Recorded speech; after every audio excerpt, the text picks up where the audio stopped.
Welcome to Captain SABC Livu Online TV.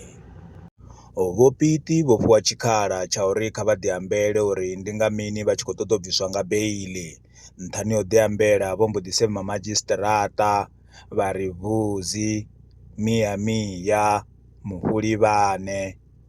Vuzi, Merme. Shimba, Mia Mia, Nukota mi. Mia Mia, Masamana. Mafurivane, Wanga. yeah, Ne.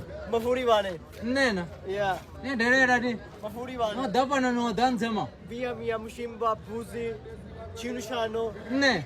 Inuyano. Hey. Madzhisiṱiraṱa vho mbo ḓi bvisa ndaela yori vhopiti vha ḓo vhuya nga dzi 30 kha vha humele tshiṱokisini nahone vha tshi tou gidima.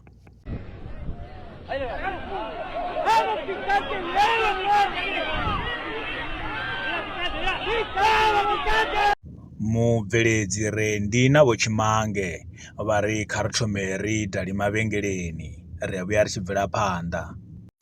Vha khou ṱoḓa u alusa bindu ḽavho vha fanela u vha na landline. Advanced Life Tech yo swika ṱhoho ya nḓou mvusuludzo nga R100 nga ṅwedzi vha wana landline ho katelwa service fee na ndindakhombo. duka langa rendiwe vha vhudzeni ava vhathu zwo ri once off payment ndi 2500 u wane machonise woṱhe vhone a tshi khou vhila 10000 nga nomboro ya 073 Kha vha ri founele kha 076 705 9607 015 023 0182 kha Facebook ndi Advanced Landline. U swika zwino kha vhopiti vho kanyanga u semangwe na vha sathu wela mulambo. Tshiṅwe na tshiṅwe tshine vha fara tshi khou sokotosea tshi tshi ṱanama a huna na tshithihi tshi ro khou tshimbila.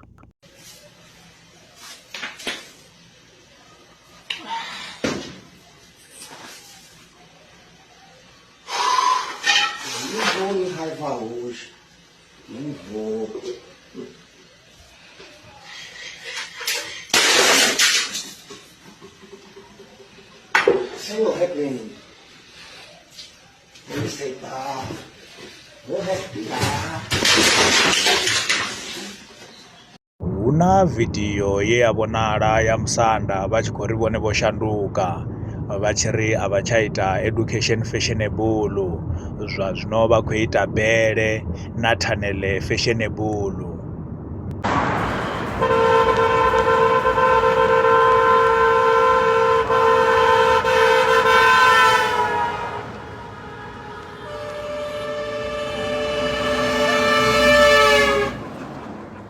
Ho vhonala vidiyo kha nyanḓadzamafhungo ya Advocate Ntsako Shungwane vha tshi khou kaidza maḓamu a nḓou uri kha litshe zwo xedza lushaka.